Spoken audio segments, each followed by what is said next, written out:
Welcome to NASA's Jet Propulsion Laboratory in Southern California. Days ago, NASA's most sophisticated and capable rover to date landed on Mars, the Perseverance rover. Today, we'll see Mars like never before with new photos and videos. Our panel today will help us understand how Perseverance captured what it's like to land on Mars and what the landing site looks like. I'm your host, Raquel Villanueva, and joining us is Matt Wallace, Perseverance Deputy Project Manager, Dave Gruhl, Perseverance Entry, Descent, and Landing Camera Suite Lead, Al Chen, Perseverance Entry, Descent, and Landing Lead, Justin Mackey, Perseverance Imaging Scientist and Instrument Operations Team Chief, Jessica Samuels, Perseverance Surface Mission Manager, Ken Williford, Perseverance Deputy Project Scientist, and to tell us what this all means for NASA and exploration, Thomas Zurbuchen, Associate Administrator for NASA's Science Mission Directorate. We will take questions during this briefing. If you're a member of the media on the phone lines, press *1 to be put in the queue. If you're on social media, use the hashtag #CountdownToMars. Now, to get us started is JPL Director Mike Watkins. Now, I will step aside for him to give his opening remarks.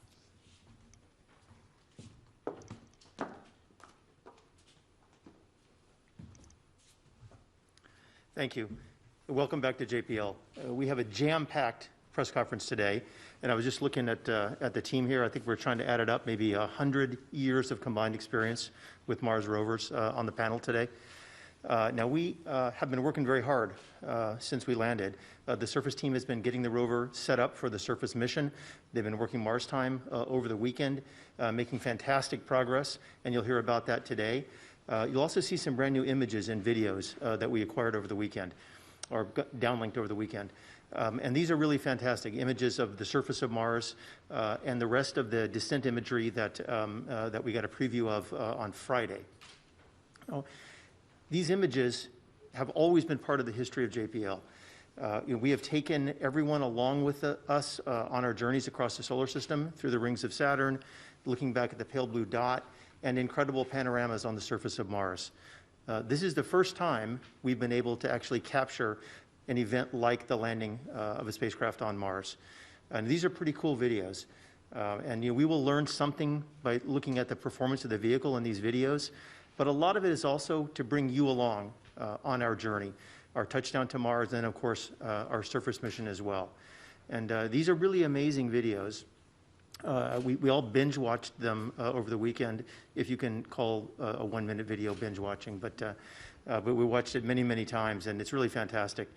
And just to show you how far we've come in the history of JPL, I want to show one image. This is from Mariner 4 in 1965. So this was actually the first first images sent back from Mars by Mariner 4, and that was hand-colored by the engineers according to a code, kind of like a paint-by-numbers painting. And there it is, the first color image, hand-painted. And so when you see these videos later, I think Dave Gruhl and Justin Mackey will be overjoyed that they didn't have to hand-color each one of these images. So my hat is off. It's a great press conference today.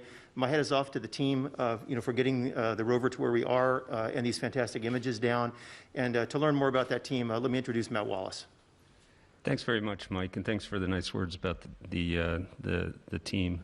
I'll try to be brief because I want to get to this video, and I know you do too. I just want to give you a little bit of background on how this whole thing started. My daughter is a gymnast. She's been a gymnast since she was a little kid. And when she was about, I guess, 11 years old, and the project was still in formulation, she asked me for one of those little sports cameras. And being the indulgent parent I am, I got her the sports camera, and she put it in the harness that it came with, and she put the harness on, and she did a backflip. And I don't know about you, but I cannot do a backflip. But when she showed me the video, and I watched that camera pan up to the ceiling, and then the room go upside down and then somehow right itself as she landed on her feet. You know, I felt for a moment that I had a glimpse into what it would be like if I could do a backflip. And that was the moment that inspired a phone call to my friend Dave Gruhl over here. And that's what led to this system, this entry, descent, and landing camera system. We call them the EDL cams that you're about to see the product of here just in a moment. Now, I don't know about you, but it is unlikely at this point in my career that I will pilot a spacecraft down to the surface of Mars. But when you see this imagery, I think you will feel like you are getting a glimpse into what it would be like to land successfully in Jezero crater with Perseverance. And so without any further delay, I'm going to turn it over to Dave, who'll describe the system, and we'll get to the video. Thanks. Great. Thanks, Matt. The idea of adding a ruggedized commercial off-the-shelf hardware onto a flagship spacecraft to do a nice-to-have function proved to be quite an interesting challenge that Matt handed over to us. Along the way, we encountered one, maybe two people who were a little bit skeptical of what we were trying to do. But thankfully, we had the full support of project leadership, all the individuals directly supporting the 2020 mission. We're super excited to help, and in the end, we were able to actually make it happen. Our EDL Cam team were guided by two requirements, if you will.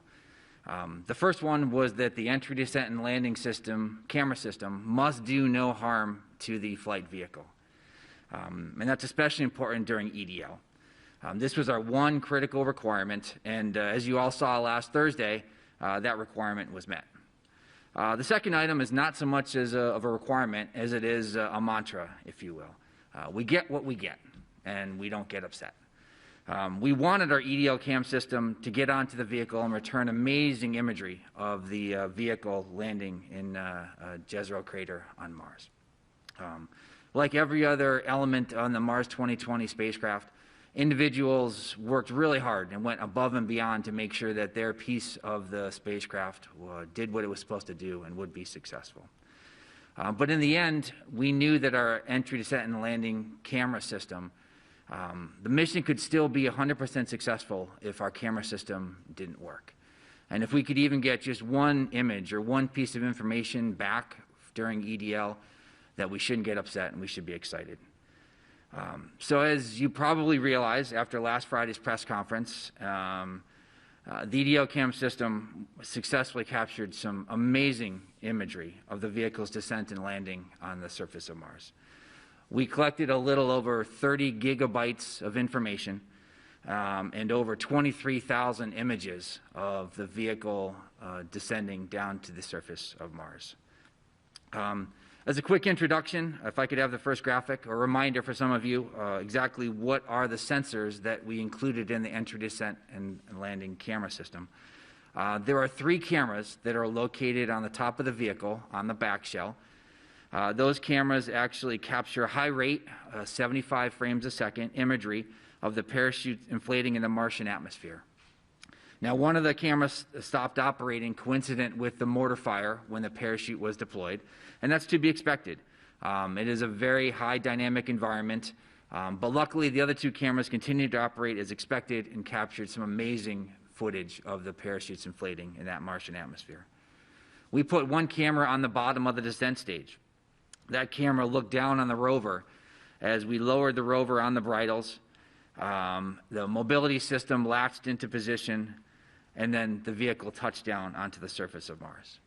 We also installed 2 cameras onto the rover, one on the top of the vehicle looking up on the descent stage so the rover could actually see the descent stage, lower it down to the surface, and then ideally fly off into the distance after it had delivered Perseverance safely onto the surface. And then we also put a camera on the bottom of the rover, which actually looked down on the surface of Mars once the heat shield was dropped away and that camera continued to capture imagery until the vehicle touched down on the surface of Mars. And then we also put a microphone on the port side of the rover. Now, unfortunately, I do have to say that we did not collect any audio during EDL, but please stay tuned a little bit later in this press conference because we do have some exciting information about the EDL Cam microphone. So now the reaction to the EDL Cam videos has been absolutely amazing around JPL. And we are super excited to actually share with all of you video imagery of Perseverance landing on the surface of Mars. Please roll the video. Starting the straighten up and fly right maneuver, where the spacecraft will jettison the entry balance masses in preparation for parachute deploy and to roll over to give the radar a better look at the ground. Indicate chute deploy. The navigation has confirmed that the parachute has deployed, and we are seeing significant deceleration in the velocity. Our current velocity is 440 meters per second at an altitude of about 12 kilometers from the surface of Mars. Heat shield set.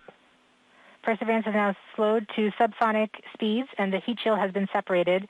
This allows both the radar and the cameras to get their first look at the surface. Current velocity is 145 meters per second at an altitude of about 9.5 kilometers above the surface.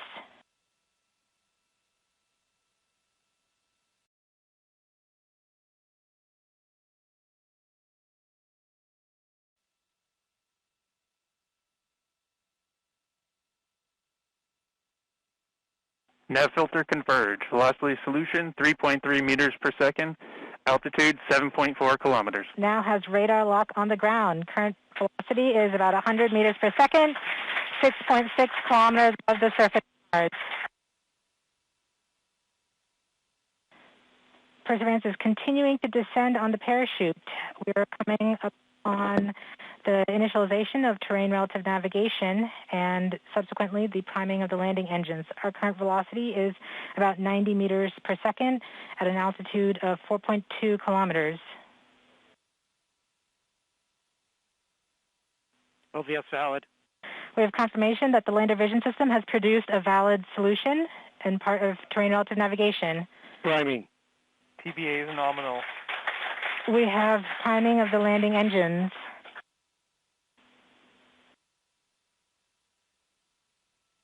Back shell set. Current velocity is 83 meters per second at about 2.6 kilometers from the surface of Mars. We have confirmation that the back shell has separated. We are currently performing the divert maneuver. Current velocity is about 75 meters per second at an altitude of about a kilometer off the surface of Mars. TRN safety Bravo. We have completed our terrain relative navigation. Current speed is about 30 meters per second, altitude of about 300 meters off the surface of Mars. We have started our constant velocity accordion, which means we are conducting the sky crane, about to conduct the sky crane maneuver. Sky crane maneuver has started, about 20 meters off the surface.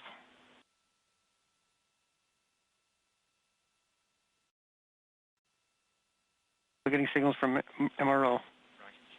Tango Delta. Touchdown confirmed. Perseverance safely on the surface of Mars, ready to begin seeking the signs of past life.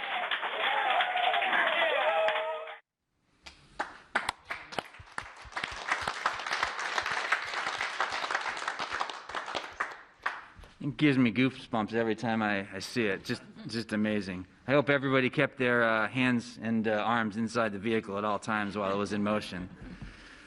So I do need to say, I wouldn't be sitting at this podium, and you wouldn't have all seen that amazing imagery without a lot of support from an amazing team, both those who worked directly on the EDL Cam task as well as those who supported us across the project.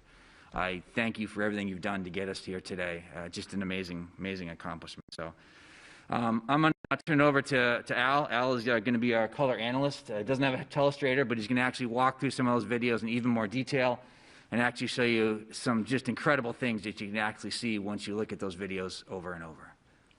I'm not sure the color commentator is supposed to have as many chills as I do right now and every time I see these videos. But I wanted to add my thanks to the EDL camera team. I mean, these videos and these images are the stuff of our dreams. It's been what we've been dreaming about for years. So thank you so much. Let's see. As Dave mentioned, we'll try to walk through what we see a little bit. We won't take that much time because we could spend literally all day looking at these videos, and some of us have spent all the weekend looking at these videos. But we'll just try to show you some highlights of what we've been seeing and invite you all to continue to look for more things as we kind of see new things every time we look at these videos. So let's start with the parachute uplift camera, and let me give you a quick warning to not blink because things go really fast here. You can see that you can get a sense really of how violent that parachute deploy and inflation are. The parachute pack, the parachute is packed so densely that the pack is basically the same density as oak, and it's about 150 pounds. It gets launched out of the spacecraft with a mortar, which is basically a cannon, with a muzzle velocity of around 100 miles an hour.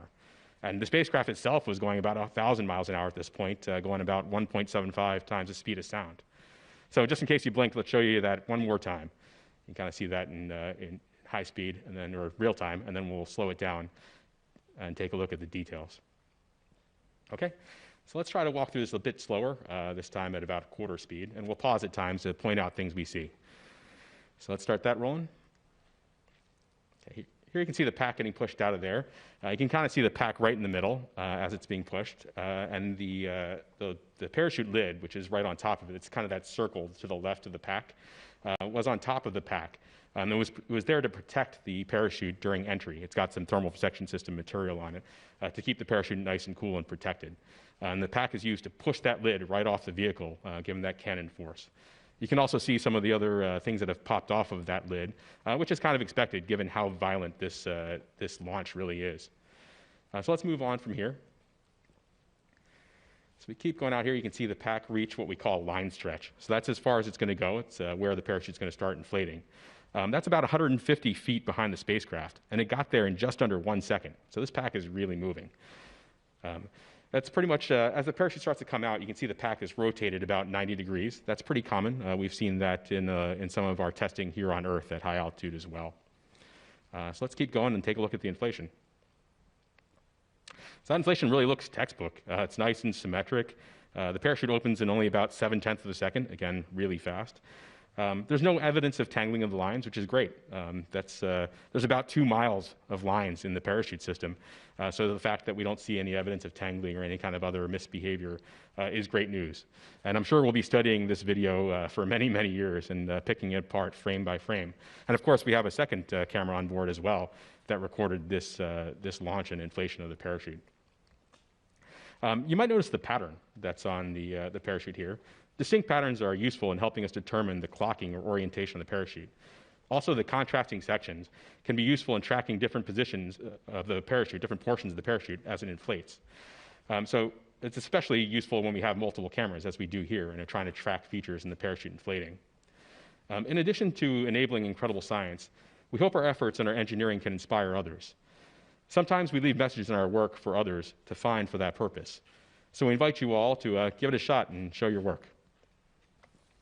Let's move on to the Rover download camera and take a look at that in a little bit more detail. So if we start that up, you can see the heat shield falling away very nicely and symmetrically. Pausing here, we can take a look at what we see on the heat shield. First, we see the medley components on the heat shield. You can see the electronics box and the gold wires that lead to all the various sensors that measured the aerodynamics and heating during the entry portion of flight. We can also see some white flecks in different places, both on the heat shield and free flying, which are likely frost that accumulated on the heat shield. That heat shield is really, really cold during cruise, so it's not at all unexpected to see some of that frost appearing on the heat shield on the inside. You can also see something we didn't expect to see if you kind of look at the 4 o'clock position on the heat shield or so, towards the middle, somewhere between the middle and the edge. One of the springs that helped push the heat shield off seems to have come loose. It doesn't, it's not much of a big deal, but it's definitely not what we expected. If you look at the other 8 springs, they actually are where they're supposed to be all around the edge of the heat shield. There's no danger to the spacecraft here, but it's something we didn't expect and something we wouldn't have seen if we didn't have the camera system to show us what was going on. So let's keep rolling here. we can see that the heat shield basically stays in the same orientation as it flies away from us. It'll come back into view in a little bit. But this is great. This is kind of what we expected in terms of the aerodynamics of that heat shield. It doesn't tumble or do something weird that was unexpected in flight. So that's very useful to have this video to show us that. So in the interest of time, let's skip ahead to about 15 seconds before backshell separation. So starting this video here, you can see that the spacecraft is rocking back and forth while hanging under the parachute. This rocking is less than it was earlier in flight, but pretty much what we expect. There, that white flash was backshell separation, and you can see us throttle up and begin our divert maneuver. You can see the vehicle's turned over, so we're actually beginning to fly east. And that's why you can see the delta over there. As it maneuvers eastward to the eventual landing site, it actually passes over, the field of view will pass over the landing site and then kind of overshoot it a little bit because it's got to stop that horizontal divert that we did. You can see everything's nice and smooth now that the engines are under control, that on-chute parachute rocking is gone. So here we are, slowing down and stopping, and we're coming straight down on our eventual landing site here. You can see that as we really begin to slow down here, you can see the engines as we get lower throttle up there and stop us here. And you can see it beginning to push all that dust around on the ground on the two sides. That shaking there is the rover deploying and the mobility during a sky crane. And here we are coming down, and that rocking motion of the rover we'll see in other videos. But that settles down right before we hit the ground in a nice, safe, flat spot. There doesn't appear to be too much of concern that's right below us. So that was the rover's view looking down. Let's take a look at the descent stage view looking down as well during that sky crane portion of flight. So here we go. The rover begins to drop away from the descent stage, and that's the first part of mobility deployed. You can kind of see here right before we pause that the mobility kind of shook a little bit in that first deployment. Here you can see the bridles that are hanging down from the top of the picture. Those are what's supporting the weight of the rover below the descent stage. And if you look down toward the left, the bottom part of the image and toward the left, you can see that gold umbilical. That's what's transferring all the information between the rover and the descent stage, including this video. This picture is coming down from the camera up on the descent stage down to the rover through that cord, in addition to other information that's going back and forth. So as we keep going here, you can see the bogie deploy. That's on both sides of the mobility back. You see those wheels, the back two wheels on either side swing down. That caused a little bit of rocking of the rover as expected, but you can kind of see that kind of settles out a little bit right as we enter that plume and dust cloud as we get down and touch down. And the video ends at touchdown, of course, because the camera that's taking this video is about to leave this area in a hurry on that descent stage after we cut it loose from the rover. So now let's take a look at the rover uplook camera. So now staring up at the descent stage from the rover. So here we go. We got a really close-up look at the descent stage, and we can start rolling that. You can see the descent stage as the rover begins to fall away from it, and see the effect of that rover wobble from the mobility deploy. So pausing here, the first thing that most people will probably notice is that there's no plumes or no visible smoke or anything else coming out of the rockets at the corner of the descent stage. That's expected. Hydrazine isn't a combustion reaction when we burn it. The exhaust products are nitrogen and hydrogen, which are clear. So we expect the plumes to be clear. That's what we see in tests here on Earth as well. So I can promise you those engines are on, though. One thing you can see in the Earth testing we do is that the thrust chambers of those engines get kind of hot and glow pink. And you can kind of see that in the engines here, especially if you look at the engine at the very top right of this image. If you look closely right above the engine bell there on the thrust chamber, you can see little streaks of pink on there. And that's what's happening. As the engines have been on for a long time, they get really hot. And that heat shows up there in those pink stripes that we see. So take a look at that closely when you get a chance to look at the image in some detail. As with the previous videos, you can see the bridles that are supporting the weight of the rover there at the bottom now of this image, and that umbilical, again, transferring data back and forth between the descent stage and the rover. So let's keep going a little bit more. You'll see the image begin to wobble a little bit here. I can promise you it's not the descent stage wobbling, it's actually that rover tipping back and forth a little bit as we saw as the mobility deploys, both the first initial mobility deploy and then the bogies deploying. As we near touchdown, let's slow it down a bit and proceed in slow-mo here. So now we're watching about quarter speed. Things are getting pretty dusty here as we get down toward the bottom. Take a look here at the bottom left of this picture. You'll see actually the instant that we cut the descent stage away. And you'll see those throttles begin to get retracted up toward that descent stage as they're pulled up. And this is as planned. There they go. See as they got yanked up there right before. And then we'll see the descent stage begin to turn and ascend and head out toward the northwest with the umbilical dangling behind it. Since the rover was pointed almost directly to southeast, the descent stage chose to go toward the back. That's also to make sure, of course, that the engines don't plume the rover, that we don't damage the rover with that engine thrust. So we sent that descent stage off to the northwest, which Jessica will show you about in a little bit. So I can and have watched those videos for hours and keep seeing new stuff every time. So I invite you all to do that too. So now I'll turn it over to Justin, who will talk to you a little bit about the images we've been taking on the ground. All right, thank you, Al.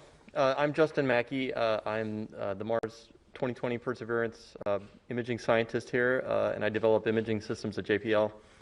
And when Dave asked me to help out with the EDL Cam development about 6 years ago, I was really excited about it. I knew it would be challenging and interesting, and even possibly spectacular, but I had no idea that it would be this amazing, and we are so happy and proud, and I just want to thank Dave and Matt for just giving us the leadership and giving us the chance to do this. Like Matt and Dave and Jennifer and Rick and others on the project, I've actually worked on all 5 of the NASA rover missions, and as part of my job, I review images from Mars like every day. That's what I do.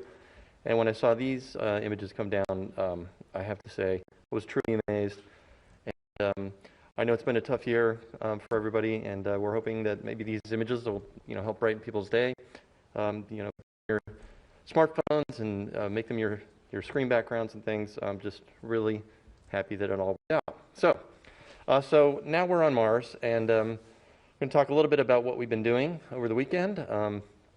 Over the weekend, we deployed the RSM, and if you go to the first picture, there's a picture of the remote sensing mast, the RSM, which is that mast on the rover, and you can see the navigation cameras up there, the left and right navigation cameras, or nav cams as we call them. This is another new imaging system that we've developed here specifically for the 2020 mission.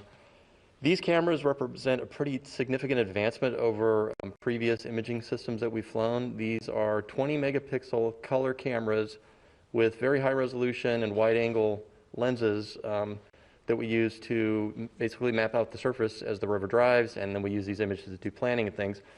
And so the first thing we did after we deployed the mast is we started imaging the surface. So the next slide shows one of our first images from the cameras. This image is actually in low resolution mode. So it's 1/4 of the full resolution of the camera, so it's been shrunk down. But you can see right there the vista that we're seeing. This is the rover, obviously, on Mars, and you can see some of the material that landed on the deck. But everything looks in good shape, and so we're using these images to inspect not only the vehicle, but the surface around us. The next slide shows the view down towards the surface. You can see the wheels there. This is the same surface you just saw in the EDL Cam videos. You can see some of the scouring that the rocket plumes did for us, clean it off, make it nice and clean so we can take pictures of it and dust it off for us. The next slide shows a view looking out towards the south, and this just an amazing scene here. This is it. This is Mars. We're here in our place that we're going to be exploring over the next months and coming years. And it's just really exciting to see. These scenes look familiar to us. They look Earth-like in a sense. You see the mountains back there and the rocks and things. It's just, it really is the surface of an alien world, and we just arrived. You can also see some more scouring there over on the right. The next image looks over towards the west. You can see the delta out there on the horizon, and again, more scouring from the rocket plumes. And then we take all of these images and we stitch them together into panoramas. And so that the next frame shows the full panorama from the nav cam stitched together. We're still working out the calibration and things, so this is approximate color, but it just gives you a feel for the vista here that our new environment that we're going to explore, and we're hoping everyone will join us in seeing these images. Today we're going to be releasing a whole slew of raw images. It's been a fire hose of data, basically. We have thousands of images already from the EDL cameras, nav cams. You've seen the HAZ cams. And so we will be putting those out on the website today for people to download and process yourself, or just look at the great pictures, find your favorite picture, and make it your screen background. And then the last image that I just wanted to point out is the first image, one of the first images from the Mastcam Z camera. This is another next generation imaging system on the Rover. Jim Bell is the PI. I'm the deputy PI for this, working with our industry partners, MS Cubed, down in San Diego. This is just a fantastic imaging system. This is a preview of things to come. This system has a zoom lens on it. That's what the Z stands for. And we are going to get incredibly high resolution photos from this imaging system. I just wanted to point out a few things in this picture. On the far right, you can see those cables where they had been cut in the video that you just saw. So there's kind of a close-up of that. And then just in the middle, to the left of that black instrument, that's the Rover upload camera. That's the camera that actually took the video of the sky crane as we were coming down. And then in the bottom of the frame is the Mastcam Z calibration target set. There's two of them. There's the circular one with the shadow post, and then the color chips on the bottom. There's another cal target in the back. That's the SuperCam instrument with our partners from Los Alamos and in France. We're going to be commissioning SuperCam over the next few days. And then finally, just as a teaser, I'll point out that there is a little antenna there to the right on that box, the center right. That is the helicopter antenna. It's a helicopter base station location. And preview of things to come. We're excited about that as well. So with that, I'm going to turn it over to Jessica to talk about latest status. All right, thank you, Justin. I know you can attest firsthand to being in the control room and the excitement that everybody has been experiencing, seeing all these images from the surface. And as they come down, we're immediately sharing them and everybody clapping and smiles all around. So, great camera suite. So I am happy to report that Perseverance is healthy and continuing with activities as we have been planning them over the first few sols on the surface. To date, which is really only just 3 sols of activities and one more, and coming up later this afternoon, we've executed 5,000 commands. So lots of instructions to the vehicle for her to perform, and having everything come back exactly how we've been wanting it to with respect to our health checkouts and our instrument checkouts. So things have been going well. A couple key highlights. So we have fired and released our launch lock restraints to allow mechanisms to be deployed. We saw the remote sensing mast, but one of those also being the high gain antenna. Now, this is important for the high gain antenna to be deployed because it increases our uplink rate to the Rover, and so it will allow us to send a higher volume of instructions to Perseverance and allow her to perform more involved activities over the days to come. Additionally, with respect to our communication, we have established a strong communication link with all of our relay orbiters and our partners, the Mars Reconnaissance Orbiter, the MAVEN Orbiter, Trace Gas Observer, the TGO, and Odyssey spacecraft. And so we thank those teams and are happy to be able to use those assets to relay all of the information that all these beautiful images that we are looking at today. The remote sensing mast motion checks were nominal and as expected. And all of our instruments have gone through their initial checkouts, and we're happy to report that they are all performing nominally and as expected. Now, when I say nominal, it really means fantastic, because we can't wait to continue to use this payload suite. Our backup computer was turned on yesterday, and that was in preparation for our upcoming flight software transition, which we will be performing over the next few days. And the Ingenuity helicopter has also been checked out, and we have performed a battery charging event, which we will continue to perform over the weeks to come in preparation for that aspect of the mission. But looking ahead, we are excited to be on our surface flight software. This is a much more surface capable, a lot more capabilities for the surface mission as part of this flight software load. It will take us a few days to transition, but once we're on that load, it will allow us to do further in-depth checkouts of the instrument, as well as deploy the robotic arm and exercise some of the turret items that you see in this image. So you can see that we have our coring drill in the center, our pixel and Sherlock instruments mounted to the side, and that black tank is to support the gas dust removal tool, which will remove dust from the surfaces that we will be inspecting later. So coming up here, the wheels, if you noticed in the image now, are off to the side. We will be performing a wiggle. We'll straighten those up. We'll do a short drive. And as I mentioned, deploy the robotic arm, and then continue with further in-depth checkouts. So we are very excited to be happily on the surface and exercising our system and looking forward to what's ahead.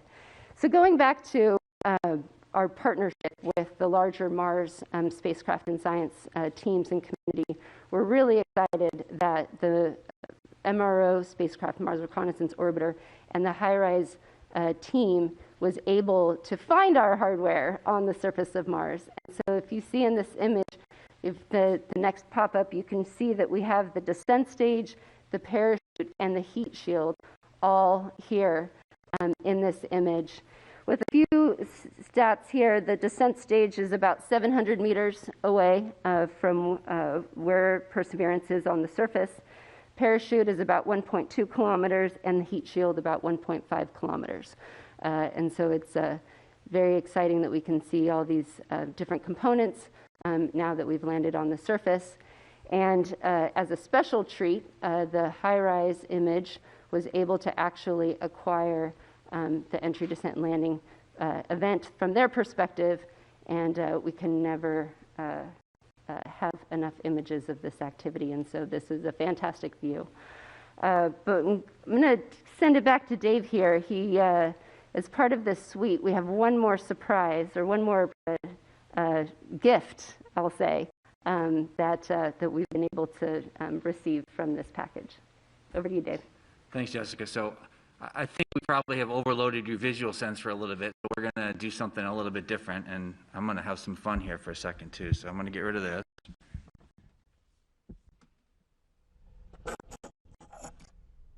And I'm going to talk to you now with this. This is the microphone that was part of the EDL camera system. When the EDL cam system was first envisioned, it was set up as just a bunch of cameras to capture some amazing imagery on the surface of Mars. And about a year or so after it was first conceived, I got a phone call, another call from Matt. After talking to headquarters, asked the question, could we possibly put a microphone as part of our EDL camera system? So we worked with the team, we took a look, and sure enough, it was something that we could do. And so we started off that detailed design and identifying a microphone that would work for us and getting it onto the vehicle. About a year after this first started, I was giving a tour at JPL.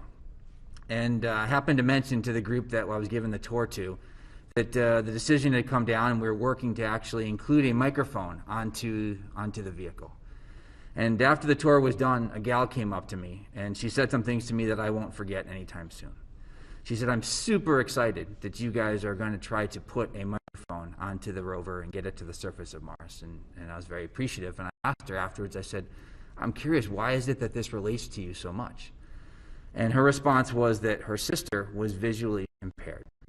She was not able to see these images that we saw earlier or that we sent down in the past. And while she tries to describe them to her, she felt that she just can't quite capture that same sense of amazement that she gets when she gets them visually. And that by actually getting a microphone onto the surface of Mars, the hope was that she'd be able to experience things on Mars the same way that she was when she actually looked at them. And that stuck with me. We continued to work super hard to make sure that this microphone would work. And that's part of the reason we were disappointed why it didn't work when we actually went and did our entry, descent, and landing sequence. I wish I had actually captured that individual's name. I would love to reach out to her now and say, we've done it. I hope your sister is enjoying it. Because what I'm going to show you in a second, or what you're going to hear in a second, is actually the first sounds being recorded from the surface of Mars. So there are 2 microphones on the Perseverance vehicle. There's this microphone here, which is part of the entry, descent, and landing system, and there's a second microphone that is on the SuperCam instrument. And we're counting on both of these instruments, recording some absolutely amazing sounds from the surface of Mars. So with that, I invite you now to, if you would like to close your eyes and just imagine yourself sitting on the surface of Mars and listening to the surroundings. If I could have the first one, please.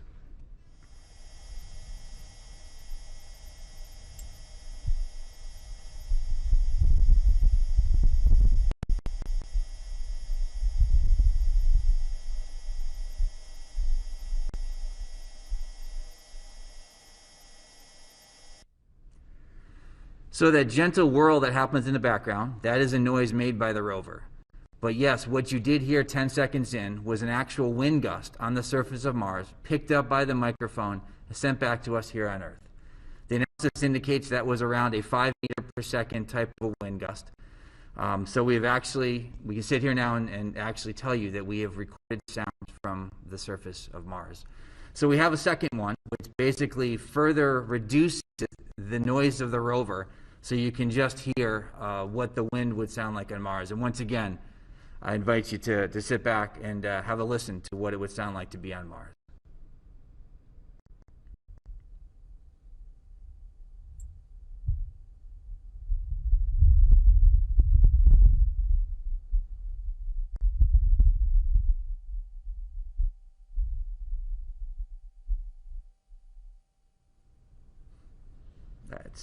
It's cool. It's really neat, overwhelming, if you will. I can't remember what I was going to go and say next.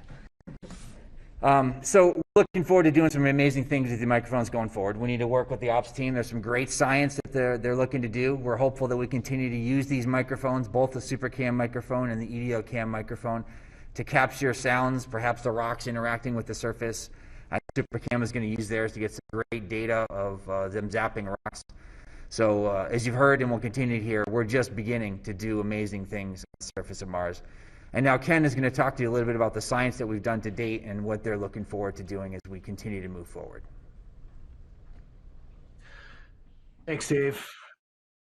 And I'll start by just taking this opportunity to say to Matt, Dave, Al, and everybody else on this fantastic team, thank you for the ride of a lifetime.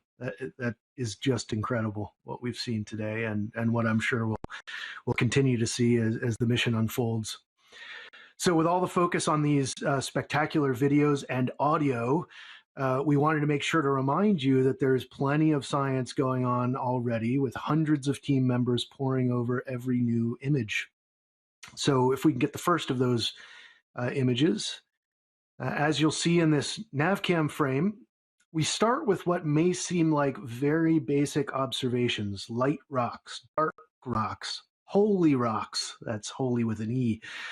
We use these very generic terms at this early stage until we have more data that allow us to test our hypotheses and make more confident interpretations. Follow along with the mission, and you'll see that this is a theme.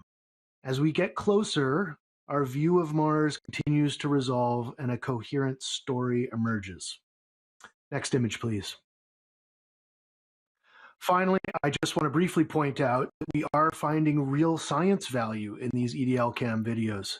Here you can see a beautiful new perspective on the Jezero Delta. And if we can get the next image, also a new perspective on some of the beautiful stratigraphy around our landing site, which is up near on the far right side of this image. So now to put all of this in context for us, I'll hand it over to Dr. Thomas Zurbuchen. Well, what we've seen here today is really nothing short of amazing. You know, and perhaps you've had moments like this before. Some of you have told me that I was too young to remember, but they had a moment like that, for example, when they observed the first landing on the moon. They had moments like that where it felt that we took a big leap, not just in this case because of at JPL or at NASA, but a big leap as humanity. Of course, it's a leap that was enabled by work over decades, and on this mission for close to a decade. So what's possible today, or what feels possible, is different even than yesterday. It's how it feels to make history, and that's how I feel today. I'm so moved by this. Wow. The video of Perseverance descent and landing, and the amazing panorama, and the first wide landscape shot of Jezero Crater, seen with human eyes, and the first Martian sounds are the closest you can get to landing on Mars without putting on a pressure suit. That video, I believe, should become mandatory viewing for young people who not only want to explore other worlds and build spacecraft to take them there, but also want to be part of diverse teams achieving all the audacious goals of our future.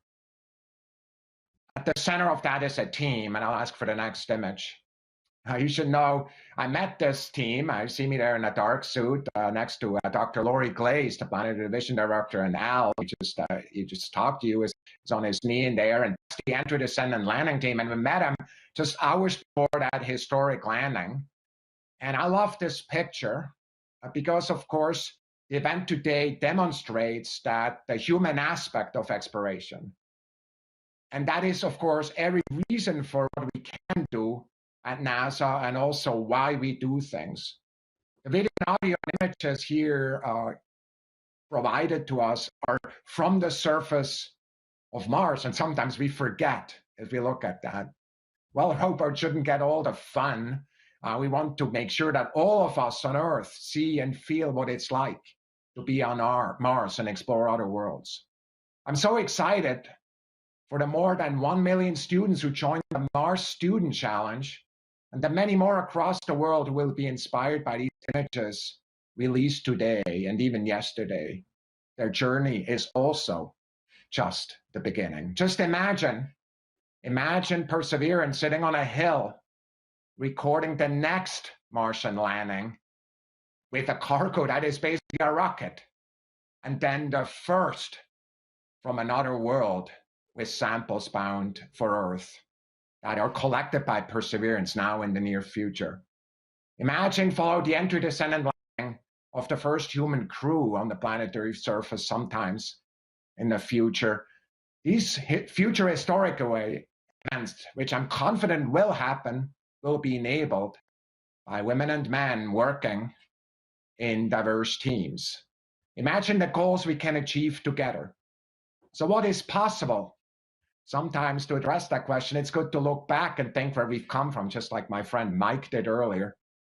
We've been on a journey, both as a human race for quite a while now, and I don't want to show this next image of Sojourner, of the Pathfinder mission, which was designed for 7 sols or Martian days or so, maybe 30, ultimately lasted for 85 Earth days in 1997. I remember that really distinctly. A true Pathfinder indeed. It weighed 23 pounds, and it returned a surprising amount of data back to Earth, and a surprising amount of science for many scientists, I must say. Some people didn't expect quite that much, and that's what happens sometimes too when you innovate, just like we've seen here. We've grown from that seed. Now Perseverance is the size of a small car, and it's ready for us for the next giant leaps. And here's a picture that we're putting up that is one of the many pictures that we're releasing. And of course, it's a picture, one of my absolute favorites, and that's a picture of the sample caching system on there, because it's that sample caching system that will connect this mission to the samples that will bring back to Earth and other historic feed we're working on. This system is on the surface of Mars now. I remember distinctly looking at it before we packed it up from JPL and moved it over. Then, of course, launched it from the top of a rocket. This, my friends, is one of the indelible moments in NASA's history where what we can see and what we can learn and what we can hope for in the future, and the extraordinary emotions that makes it feel all of us coming together. That human element will fuel our future at Mars, which is bright indeed. And it will fuel the dreams of a new generation that will return to Mars and also study the samples that we will eventually bring home. I'm so grateful to this team and literally the thousands, both at JPL and within the US and around the world, to all of you who have engaged in this mission. As has been noted, the raw image pipeline is opening up. Please go take a look at these data and play with them, especially those of you, the children and the youth that have signed up to our educational campaign. What can you find in these pictures? And who's going to compose the first piece of music with actual Mars sound? Mike, Matt, Jennifer, Al, many of you leaders, I could not be more proud of both you and your team. On behalf of our entire NASA leadership team, a heartfelt and a proud thanks to you. For the record, Matt, I'm so glad for your idea about these cameras. We will learn a lot from that, much more than we ever expected. And of course, this is just a start. For the surface team, the real work starts now to evaluate the surrounding and start a plan and our trajectory across Jezero Crater. It's a big team and there are lots of discussions, but that's science in action. Stay with us. There is much more amazement to come. Back to you, Raquel. Thank you, Thomas. And we'll now move on to your questions. Remember, if you are a member of the media on the phone line, you can press *1 to get into the queue. If you're on social media, you can tag questions with the hashtag Countdown to Mars. Now, starting on the phone line is Bill Harwood from CBS News. Yeah, hi. I guess this is for Al or maybe for Matt. I mean, other than the loose spring you guys saw in the heat shield, is there anything at all in that video that looked all nominal? I mean, you know, it looked like it was almost textbook. And I'm not saying that just to, I don't know, give you free praise, but I didn't see, you know, I don't see anything like that. So is there anything? Thanks. I can take that one. We've been poring over those videos and looking for anything that could be wrong, and also looking at the rest of the data. And we did have a pretty clean run through entry, descent, and landing. There were a couple of bits of the parachute lid that came off. Some of that was expected. In fact, we knew that there was some risk of that as well. And there was, if you look at the video, you can actually see a chunk. That's the radome. It's a cover for one of the low gain antennas we used during cruise and also during part of EDL. That came off. We had hoped that it wouldn't, and we tried to restrain it a little bit better, but we knew that it was a risk that it might. So that's something we noticed that's on there as well. There's a couple other little things that we've been taking a look at, but I think you're in general right that the entry, descent, and landing system behaved as expected, and it did what it had to do. Especially given, and a big shout out to the terrain relative navigation system, which put us down in the safest spot that was available to us. The places that we had to choose from weren't great if we didn't have something like terrain relative navigation. So yeah, the landing system worked great. Great, thanks, Al. And up next, we have Marcia Dunn from the Associated Press. Yes, hi. Wonderful video. I'm just wondering, did the JPL team get to see snippets coming down of the video, and then, or did you have to wait until this 1 minute video was put together? What was the reaction when you first saw the video and laid eyes on it? And for David, why do you think the mic didn't work during descent? Thank you. I can say a couple words about the first part. I had trouble leaving this mission support area this week just because I kept waiting for every little bit of information to come back from, particularly from these cameras, but from the vehicle in general. And I can tell you, every time we got something, people were overjoyed, giddy. They were like kids, you know, in a candy store. You know, we'd get a little, we'd get a thumbnail, which literally is just a really low-res, blobby-looking thing of one of those videos that came down first, and we'd just be falling on the floor excited with what we were seeing, and that's before even the high-res came. You know, there's a lot of people that have contributed to this entry, descent, and landing system our chief engineer, Adam Stelzner, happens to be here in the studio. He was kind of the father of the sky crane system. This started 15 years ago for him. He and his team have never seen this system operate before, not even on the Earth, because we can't test it on the Earth. So this is the first time we've had a chance as engineers to actually see what we designed. And I just can't, it's hard for me to express just how emotional it was and how exciting it was for everybody as we got this information down. I'll turn it over to Dave to say a couple words. Hey Dave, before you say that, can I just chime in on the first image? This is Justin. I will say, when we get these first images from any of these imaging systems, the test images never look as good as the real thing. It's not even close. In fact, it's very hard to simulate a lot of these things, especially these, sky cranes and things. And so the images that we normally see during test programs are, there's always like a ladder in the background, or the lighting's never quite right, or there's a car. In the case of the EDL cams, we have these big targets out in parking lots, and we were dodging cars to try to do our tests and things. And so that moment that you get these images from Mars, it's just kind of an electric feeling where it just all snaps into place, and you get these pictures that are just like perfectly, they're pictures of Mars that you can never simulate here on Earth. And I think that we all experience that, especially after we go through months and months of testing, and the images don't really look that great. And people get skeptical, like, are these cameras really that great? Because that looks like a garage or something. So it's just amazing to get these pictures, and I think we all feel that way, because we're all seeing pictures of insides of labs and everything, and they're never that great. But it's amazing to get these photos from Mars. Okay. Yeah, I'll give you my take. So Thursday evening and Friday, when the data started to come down and we kind of realized what we had, I was sitting at home, and my phone started to go off, and I was getting FaceTimes from people who were in the MSA. And what was happening was that they were starting to show them on the monitors that we have hanging on the wall.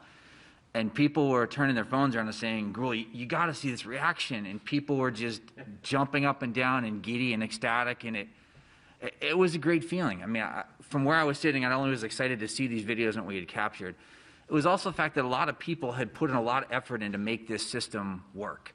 And to actually reward that effort and to pay it back and get this excitement going, it made me super happy. I was glad to see that all the hard work, all the dedication had come in, and that everyone was just excited about not only what we had captured, but also what this mission could do going forward. So, it was a great feeling. It was a feeling I won't forget for quite some time. And then regarding the question about the microphone, we started to look at it. What we think happened is that there was a communication error between the device that is responsible for digitizing the analog signals that the microphone picked up and then passing them back to the computer that actually stores all the data. We're not exactly sure why it happened. It could have been a fact that it was just so much data streaming into the system. We tested it, but obviously everything's a little bit different on Mars than we actually have here on the ground. So we were pretty quickly able to determine we didn't think there was a hardware issue with the microphone, which is why we were able to approach the project and get their concurrence to try to turn the microphone on then on that SOL2 boundary. It's just unfortunate that error happened during the EDL, and we just weren't able to record any of the data that we generated during the sequence. All right, thanks. And up next we have Chris Davenport from the Washington Post. Hi, thanks for taking the time and for showing this. I really appreciate it. I wonder if you could talk a little bit about the cameras that were used to record the video. I understand they were specially designed, maybe a commercial company called FLIR Systems. Just curious to know, like, what goes into, designing a camera to sustain the Gs, the blast of the thrusters, everything that it's got to go through to capture that images. Thanks. Okay, so the cameras were originally purchased from a company called Point Grey, which was then bought out by FLIR. And I can tell you that the modifications we made to the camera were minimal. This was not a camera specifically designed for use on Mars. You can purchase the same camera off the internet for whatever applications you might have for it. The only things we did is we actually added some bonding material on the inside to try to make sure that in the dynamic environment of launch and then that mortar fire event that I talked about, that the camera will continue to operate. And then we had to swap out a couple pieces on the inside because in the vacuum of space, they had the ability to outgas material. And if that material deposited itself on the detector, then we wouldn't get the clear images that we actually got. But other than that, it was not specially designed for use for this application. It is a commercial off-the-shelf camera. Thank you. And up next, we have Michael Sheets from CNBC. Hi, Al. Congratulations again on capturing stunning footage of this landing.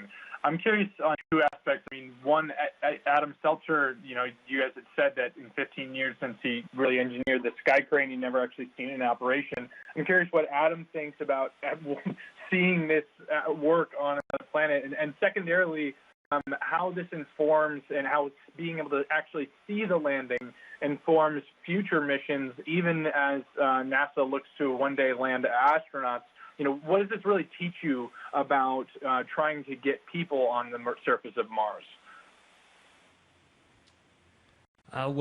Let's see. Adam's not up here, but I can channel him for just a moment, perhaps, and tell you that this is a thrill of a lifetime. I think not just for Adam, but all the people that contributed to this architecture development. Back on Curiosity, I remember when we first briefed this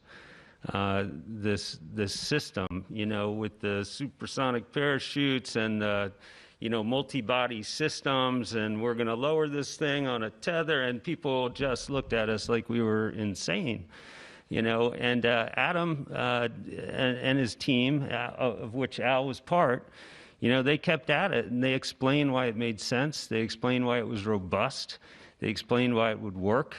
It was not easy to build, I will tell you that, as the flight system manager on Curiosity. But once you build it and once you test it, it's something that really is designed inherently to interact with the uncertainties that Mars throws at you.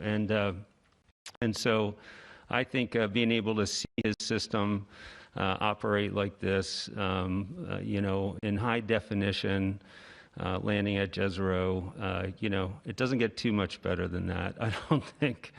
So I'm going to throw it to Al. He can maybe say a few words about the types of technologies and information that we have on the technologies on the system and information we got getting back from EDL and will be getting back as part of our reconstruction activity that feed into the future. Yeah, I mean, I think we can talk about a lot of things. I mean, but as Matt mentioned, as a fresh-faced kid, when the sky crane was invented, and I was in that room, and it's amazing to see it finally in action. Even though we knew it worked once, we didn't know for sure it was going to work again, and then for it to work again, and then for us to see it is incredible. And just starting with the sky crane there, you can see some things that I think are going to be useful to the future. One thing that's, of course, of a lot of interest, especially as we start landing bigger things, is the plume ground interaction. The interaction between those rockets and what they're doing to the ground and how they kick things around. And we've got great video of that here this time, both from the Rover download camera and the descent stage download camera. We can see how those, how they create those scours and stuff gets pushed together and creates a sheet underneath the rover. We can see that all occurring. So that's super useful.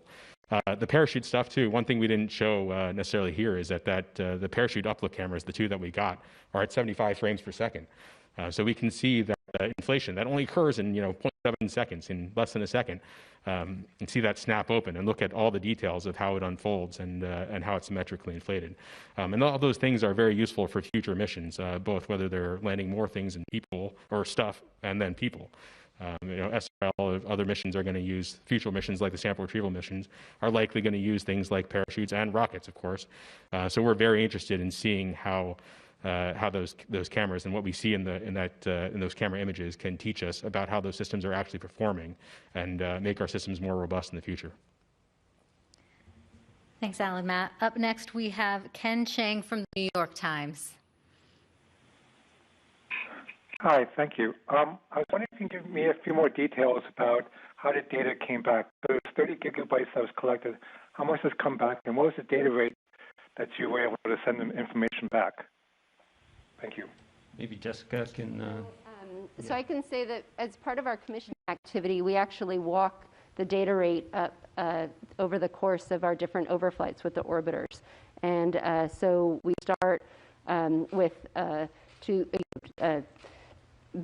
lower rate, 2,000, 8,000, and then we increase that into an adaptive data rate with the orbiter, in which we can continue to go many megabits, 2 meg, 8 meg, and then much further beyond that over the course. The total volume that I don't have off the top of my head, and so maybe, I don't know if that's something that Dave or we can provide for you later. Justin, do you have how many images we got back? Yeah, we counted. So we counted yesterday that we're releasing today. There was about 4,500 that we've gotten so far that we're pushing out to the web today. And I will mention that when the orbiters fly overhead, the comm passes typically return, let's say, 500 to 900 megabits per pass. And we've had, I don't know, well, we've had a lot of them now, like 5 or 10 of them. We've typically had about 2 to 3 overflights per night, and it does vary. The rates I was referring to are the communication rates from the rover to the orbiter. And then once that's collected, then we're anywhere from, some passes will be smaller, 80 to 100, and where we've had other passes which have been significant amounts of data up at 700. And so it is variable per orbiter and per orientation. Yeah. And I want to add one more thing I wanted to mention about the camera technology and then this data. We haven't mentioned it, but in addition to use commercial cameras, we're using a commercial computer, an Intel-based PC that's running Linux, open source. So it's the first open source, at least that I know of, open source Linux box running on the surface of Mars. It's actually inside the rover. It's quite compact. And so there's the Linux operating system.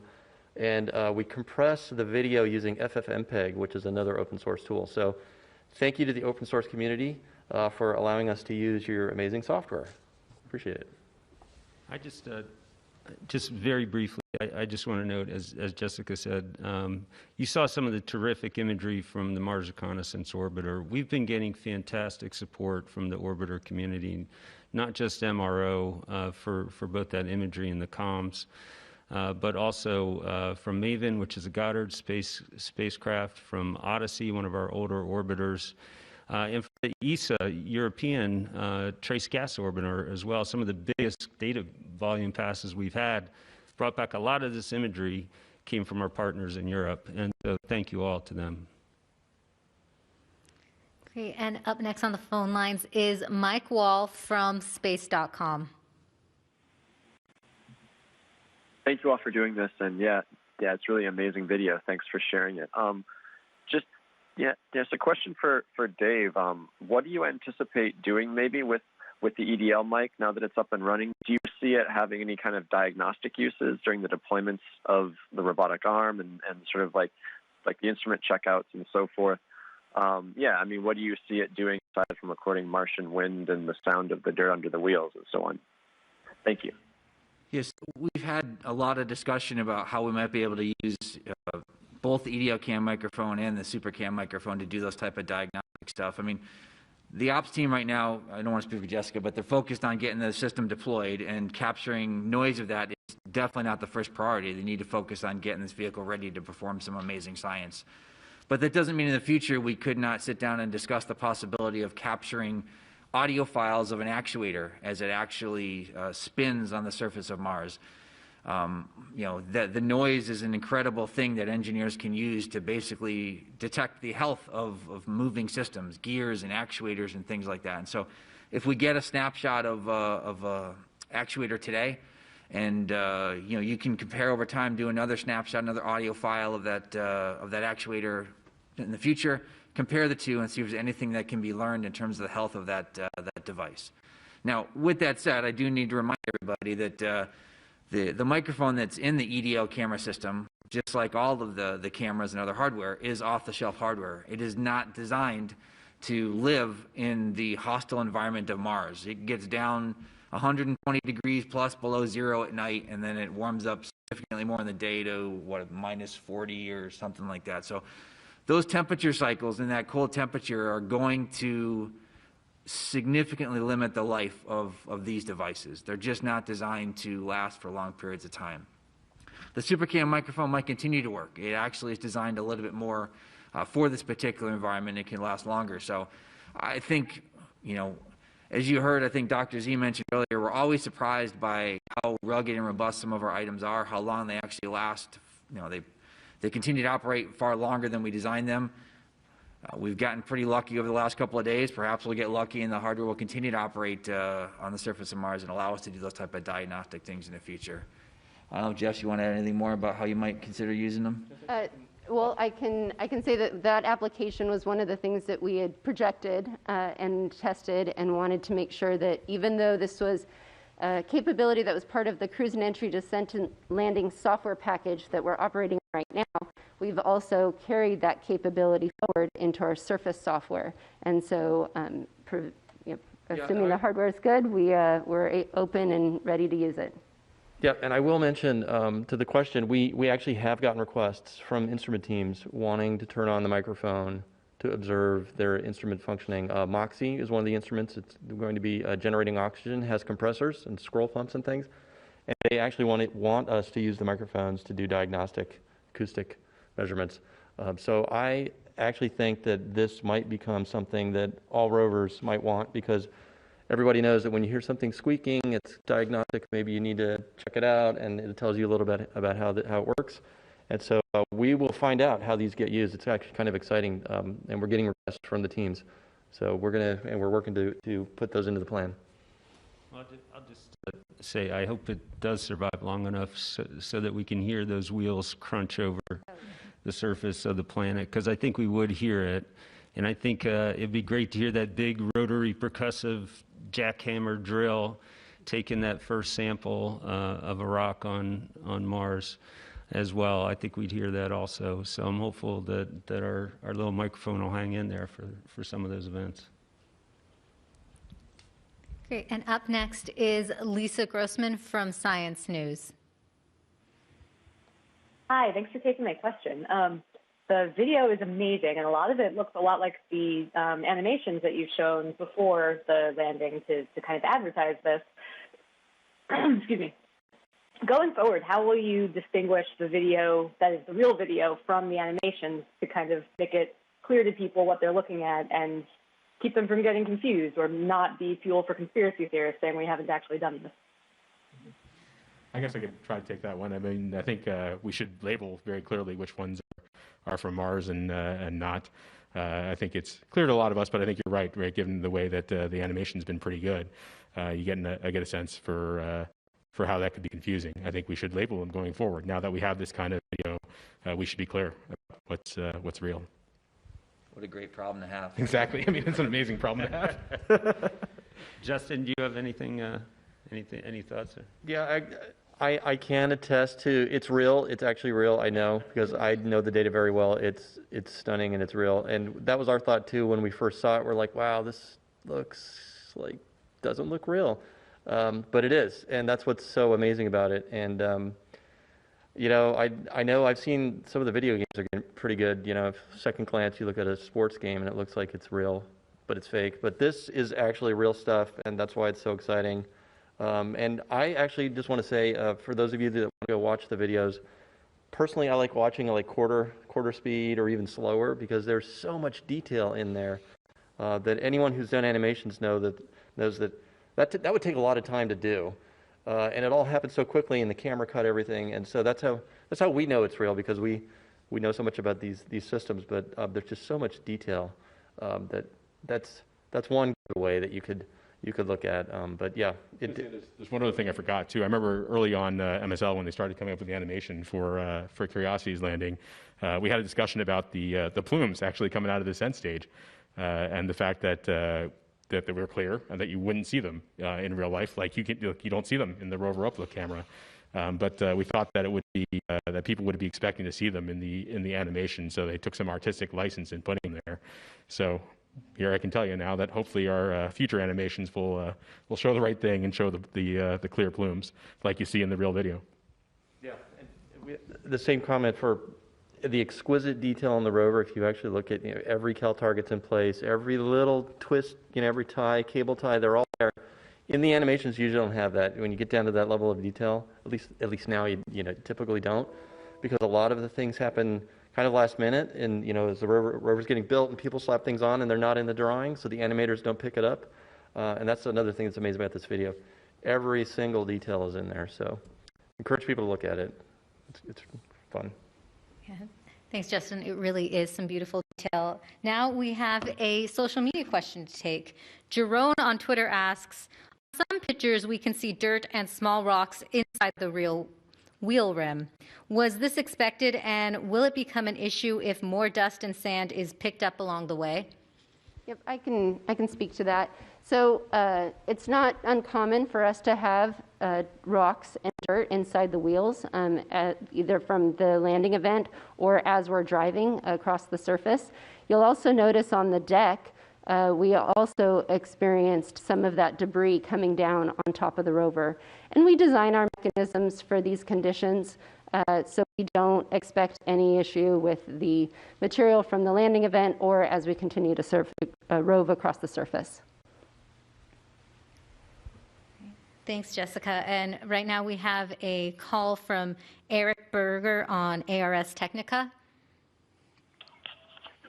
Yes, hi. Thank you very much for doing this. Congratulations on such a stunning array of photos and videos. Al Chen mentioned the dust earlier, and it was striking as the spacecraft got close to the surface how much was kicked up. It's a 1-ton rover. It's pretty sizable, but when you're talking about human missions, it's much larger. And so, what does being able to see this dust tell us about the challenge of landing future kind of much larger spacecraft on Mars? Is that something that you're going to have to account for? And if, is it going to be a really significant issue to deal with? Thank you. Yeah, I think I can take that one. I mean, I think, as most people know right there, as far as I'm aware, there are no landing pads on Mars or barges that we can land on, prepared places. So we're going to have to deal with, especially if we're going to use propulsion, we're going to have to deal with this plume ground interaction. And it's really difficult. It's difficult to get right, to get the modeling right, to get to understand it, or even to do a real test that shows a good impression of what you're going to come down on, especially when you don't know exactly where you're going and what the terrain is like. And what the ground properties are where you're coming down. So I do think this is a big challenge for us going forward. And that's why collecting this information here is useful. We can certainly begin to see how it actually behaved in real life and see how things began to move and what those scours are like. And we have a vehicle that'll tell us what the ground that we happened to land on was like. And we know how we were commanding those engines and where they were pointed. So we have a rich treasure trove here of data that we can use to kind of get at that kind of challenge. Because I do think it's a big one, especially as we start to land heavier and heavier things with bigger and bigger engines. And up next on the phone lines is Joey Roulette from The Verge. Hey, thanks for doing this. Earlier it was mentioned that scientists are already pouring through the thousands and thousands of images, and I was just wondering what about the surface or the rocks that you guys have seen so far from these images are standing out, and kind of what has been interesting from a scientific perspective. Thanks.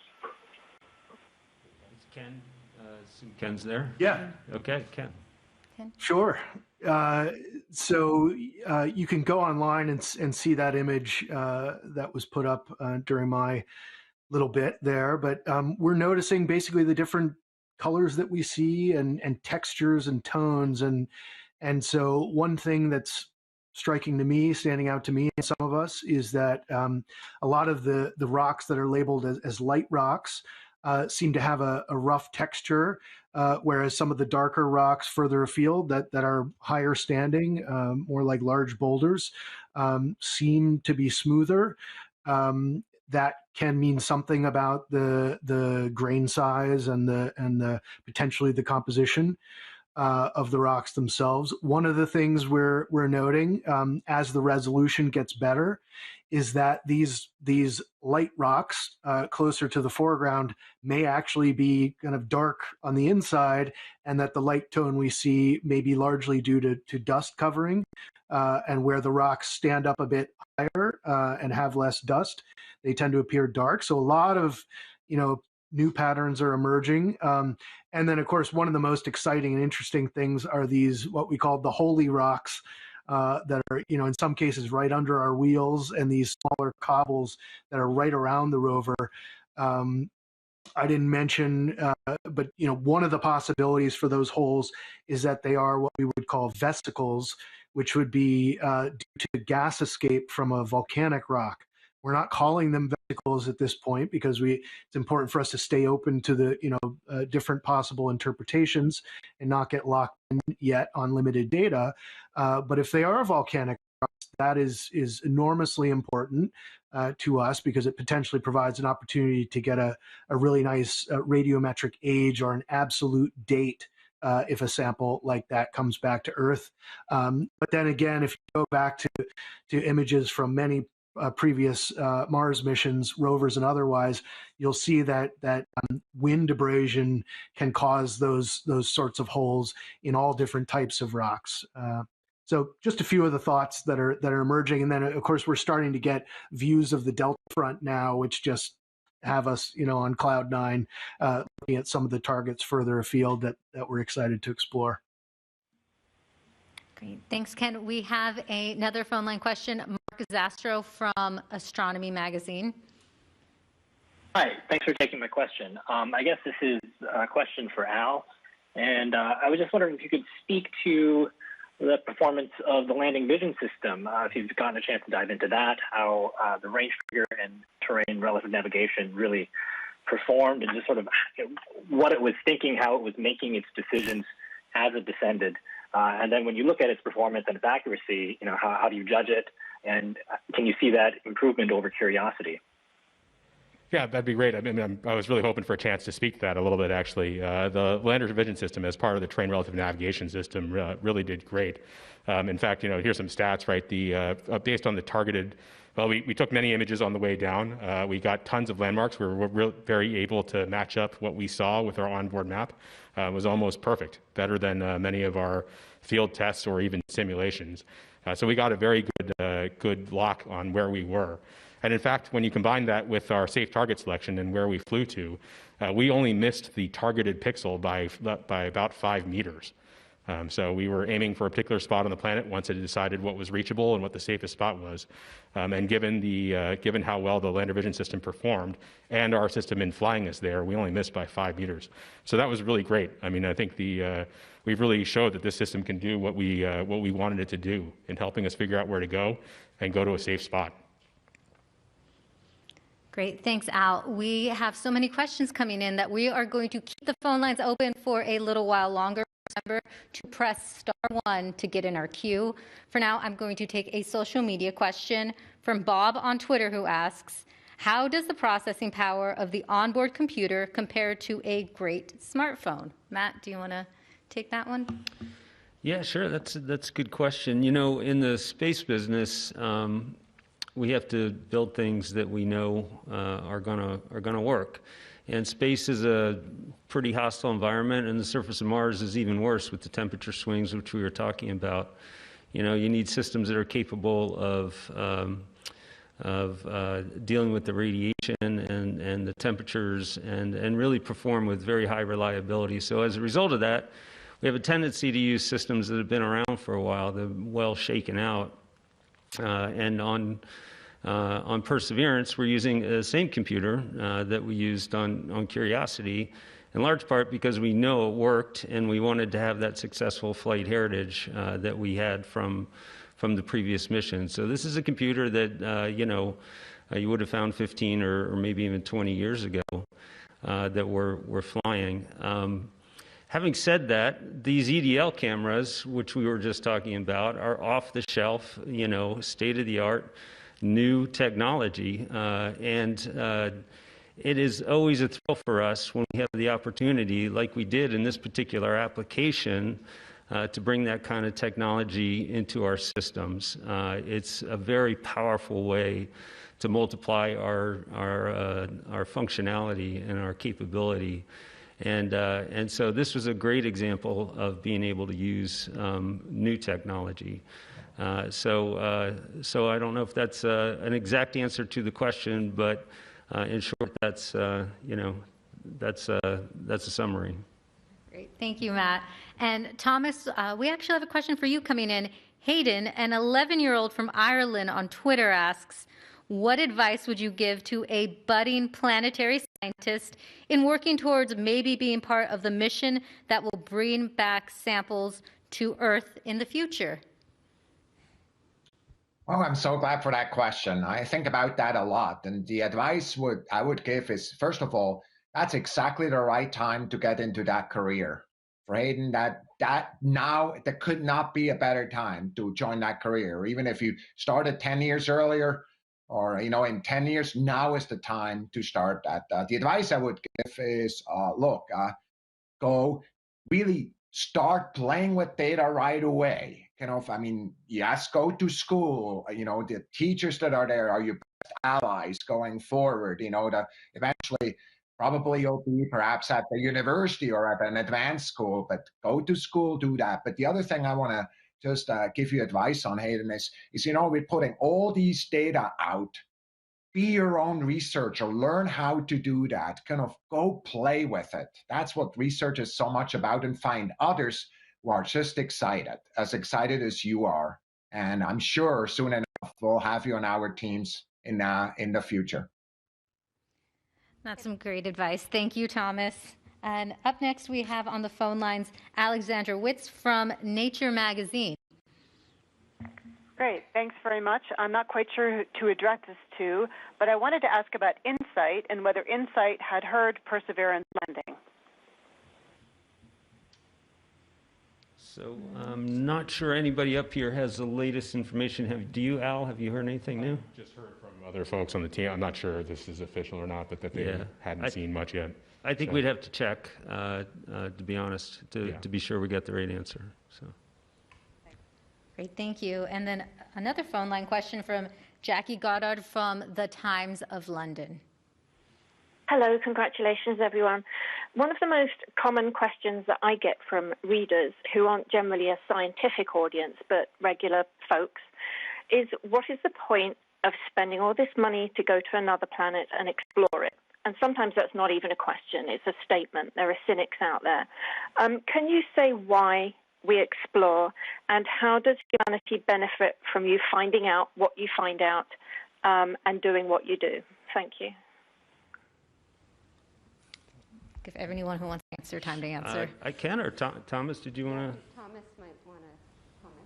Yeah, why don't I get started and turn it over to you, Matt? Is that okay if I start? Matt, you good with that? Yeah, that'd be great. So frankly, I'm thinking about this question all the time. Why do we explore? And of course, when we do that at NASA, I just want to let everybody know that if you look at how much money we're spending on each planet and the exploration of each planet, of course, the majority, the money the planet we're spending most money on, of course, is the Earth, the place where we live, where our friends live, where our history is, and where our future is going to be. And so we're not confused about the importance, and just as excited about the amazing future of what exploration is going forward. Exploration for us, though, is broader than just what is useful right now. And the reason we're so convinced that that is important is, first of all, the questions that have driven humanity, important questions, truly historic questions, in so many ways are what we're really about. Addressing those is what we're really about as humans. We want to be sure, as we look at our contributions of our generations, that we really move forward what we know, and how also really affect how we think about ourselves. And that so often comes through research. There's a second reason, though. It's truly secondary, but I'm going to mention it anyway. So often, and surprisingly, the results and the technologies that we're building for the very questions that are really driven by fundamental science questions are extremely useful. And I just want to remind you that perhaps today, whoever asked that question is driving around in a car with a GPS system built for an entirely different purpose and looked at the weather forecast, which of course was not anticipated when in fact we built the first Earth satellite. So yes, we want to focus on the immediate needs today, and it's really important, but it's so critical for us as a species to look forward and explore. Matthew? Thanks, Thomas. I think you said it really well. I've been landing things on Mars now for 25 plus years.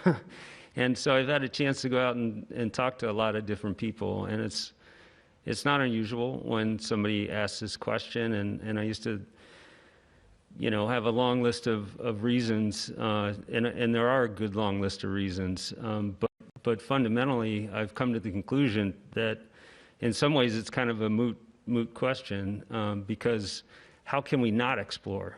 It's just who we are. It's what we are. It's in our DNA. You couldn't stop us as a species from exploring, I don't think. I think it's part of the reason why we're, at the top of the food chain, is because we're curious, because we want to go to places we haven't been. We want to answer questions we don't know the answer to. Sometimes we want to find the questions we don't even know need to be asked. It's just part of who we are, and it opens new horizons, new frontiers. It inspires us. It inspires kids, and as Thomas mentioned, all the academic programs that are paying attention here, science to technology, that we bring to the table, that's important for us, and I think that's the best I can do to answer that question. There's a lot of reasons. All right. We can move on now to another call from Matt Kaplan from Planetary Radio. Hi, everyone. Congratulations from not just me, but all of us at the Planetary Society. I've been texting with our boss, Bill Nye, the science guy, who has been watching everything along with us. And here's part of his reaction. Oh, my, this is astonishing, dare mighty things. But here's my question for Ken Williford. Ken, getting these first images and video from so much closer to the surface of Mars than we have from the orbiters, in spite of the great job that they're capable of, does this start to make you think about the potential of doing this on a regular basis from balloons or, let's say, a helicopter? Well, sure. Almost everything I'm thinking about right now is potential. I guess I've compared it, to several people who have asked me how I'm feeling. What's it like? And the closest thing I can compare it to is, I would say, the birth of my daughter. Where the cruise phase that's about 8 months long, is like that 9-month period where you're just waiting and you're just hoping everything goes right, and then she's born. In this case, we're on the surface, and it's real, and the potential is astounding. I mean, I was just Katie Stack and I were just texting last night as we got some new images down, and we're just, we're so excited, like kids, just looking at every picture and seeing so many new things and having so many new ideas and new questions are appearing.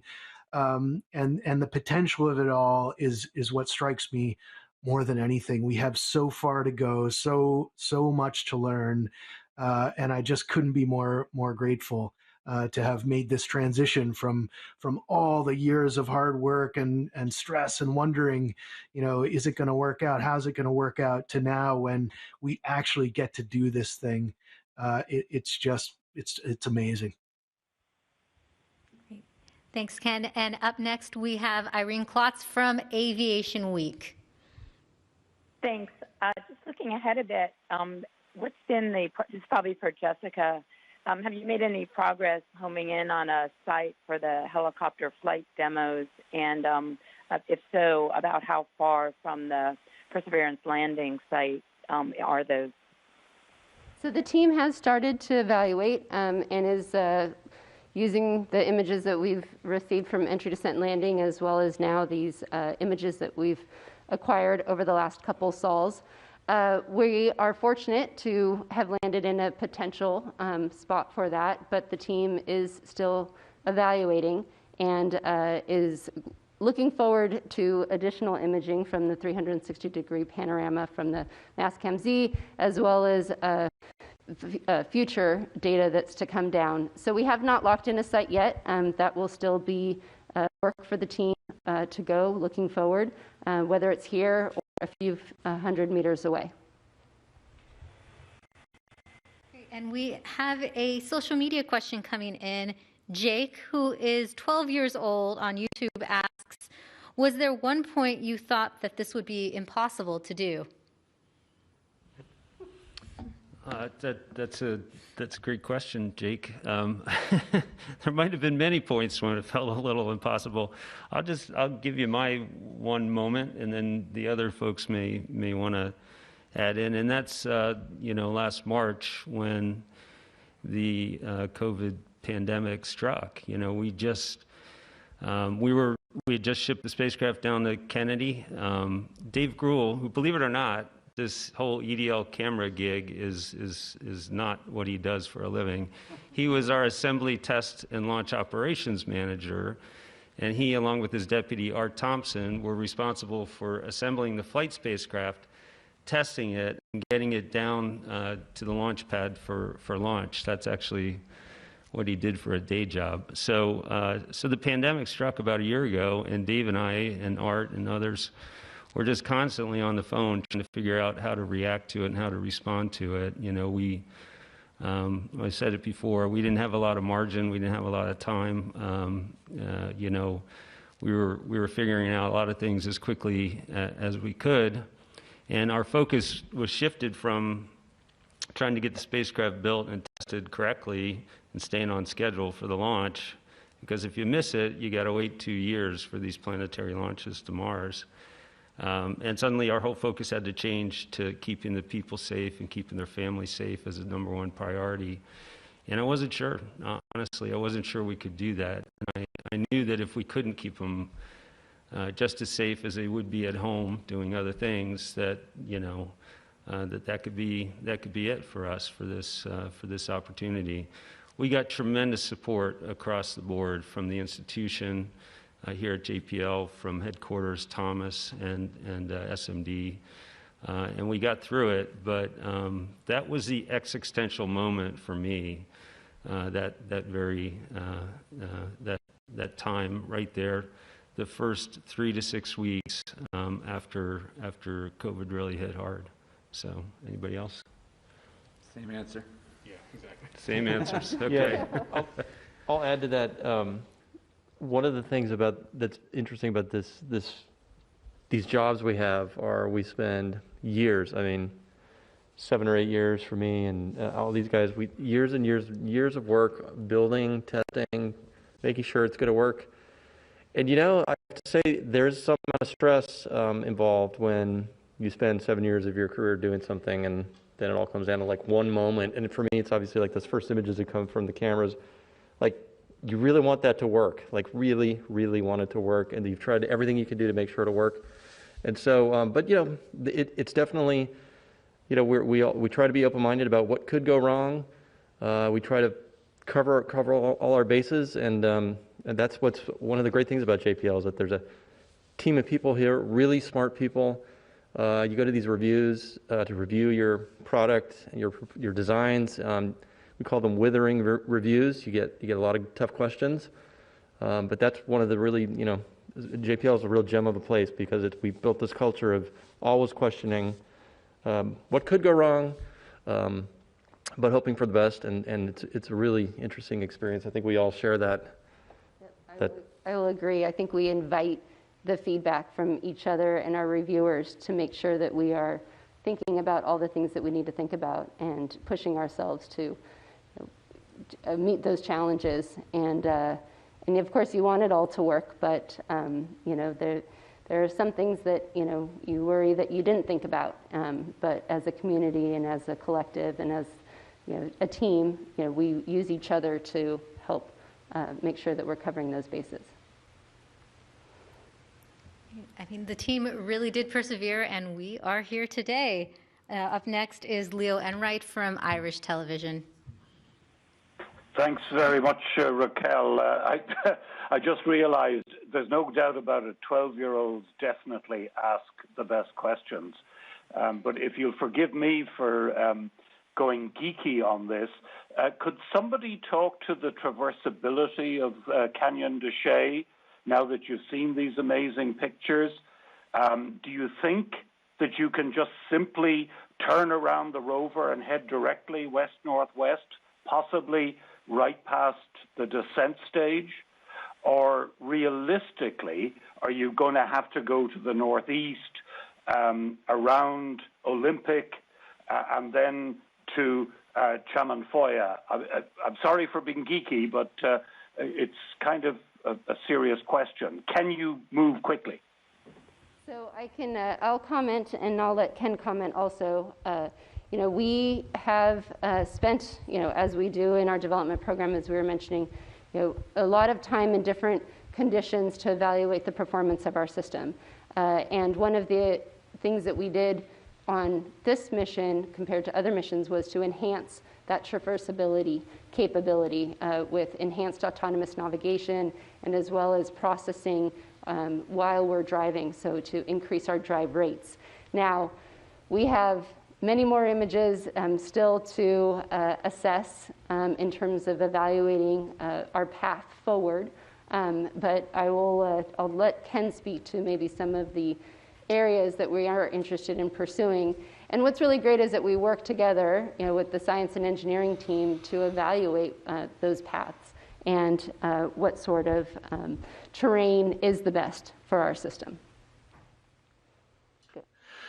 Yeah, so it's a great question, and it's our major focus right now on the science team is answering exactly that question. What are we going to do? What do we want to do?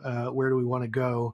And I'll say, first of all, we're so extraordinarily happy about exactly where we've put down, because we ended up right on this major geologic feature, this contact, we call it, between two differently mapped units. And so you see there's this sort of undulating feature that, this sort of obvious line that we're landed right next to, and that's the big contact. One of the major features we were hoping to explore in this mission, and it presents for us one of the big mysteries. I mentioned the possible vesicles.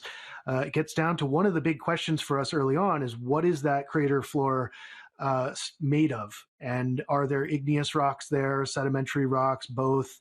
And there's a lot of implications for both. So what I would say we're probably currently leaning toward is exploring that contact, which would naturally lead us more, I think, to the second of the two options, but we'll see. We've got a good amount of time while the team does the commissioning and checks all the systems out, and during that time we'll be digesting all those new images and doing a lot of strategic planning, evaluating different options, arguing amongst ourselves in the team. Right after this press conference is over, our first science team meeting post-landing starts immediately after that. So we'll start talking about just those things. So we'll see. Thank you, Jessica and Ken. Up next, we have Stephen Gorman from Reuters News. Hi, thank you very much. Can you hear me okay? Yes, we can. Yeah. So my question is, I have a question about the superlatives regarding the video footage of the EDL sequence and the audio of that gust of wind that was picked up on the Martian surface by the Microsoft. So I believe, is it correct to say this video marks the first sort of moving footage of a spacecraft from that spacecraft showing its descent and landing on the surface of another world, Mars or any world, I think, right? Be that including the moon or an asteroid or anything from that. And then secondly, is this the first sound recording ever made on Mars or any celestial object other than Earth, or just the first one that was made that's been played back on Earth? I was wondering if you could just clarify that. I can, let's see, on your first question, putting aside the Apollo program and the moon and just talking about planets, this is most certainly, I'm pretty sure, as far as I know, this is the first time we've been able to see our spacecraft land on another planet. And hopefully that answers the question that you asked. As far as sound, I'm not sure anybody else has any more information, but again, as to the best of my knowledge, this is the first planetary sound that's been recorded. So, yeah, go ahead, Justin. I can add to that. In terms of sound, the InSight lander has a seismometer on it, and they did measure seismic signals that were acoustically driven and then rendered that as audio. So that could be potentially another one. But in terms of like imaging and doing video, MSL did have a descent imager that did video, 3.5 frames per second, so it was a little slower. And that was the Marty instrument. We've also done time-lapse of deployments of things on InSight. You know, we deployed a seismometer and we do time-lapse video. Mars Pathfinder, we did time-lapse video of the rover driving down onto the surface. But then again, it's time-lapse, you know, so seconds in between frames. So it, you know, you've probably seen those. They're all out on the internet. The Rover movies. I worked on that as a postdoc actually, but this is definitely the best video of any of them. So I think we can at least say that pretty definitively. It's a whole nother level of capabilities that we now have. So. Great. Well, that is all the time we have for questions today. Thank you so much to our panelists. We unfortunately can't answer all the media questions on there. For those with additional questions, please call JPL's Digital News and Media Office. Our social media team will continue to answer questions online, and we have a Reddit AMA with Perseverance team members starting at 1 p.m. Pacific time today. Now, to see the raw images of Mars, visit mars.nasa.gov/mars2020/multimedia/raw-images. For more updates on the mission, visit nasa.gov/perseverance and mars.nasa.gov/perseverance. And you can also follow us on social media using @NASAPersevere. I'm Raquel Villanueva. Thanks for watching.